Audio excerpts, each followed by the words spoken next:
Maura Murray's disappearance became one of the internet's earliest and most haunting missing person cases. In February 2004, she vanished within minutes after a minor car crash on a rural New Hampshire road. Witnesses saw her at the scene, seemingly shaken but not seriously injured. Yet by the time police arrived just minutes later, she was gone without a trace. Maura was a bright, athletic nursing student at the University of Massachusetts Amherst. Known for her humor and kindness, she had previously attended West Point before changing career paths. On the day she disappeared, she emailed a professor about a false family emergency, withdrew money, bought alcohol, and drove north.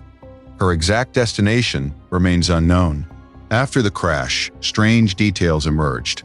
Alcohol in the car, a rag in the tailpipe, and no footprints in the snow despite freezing conditions. Search teams found no physical evidence, and scent dogs lost her trail abruptly on the road, suggesting she may have entered another vehicle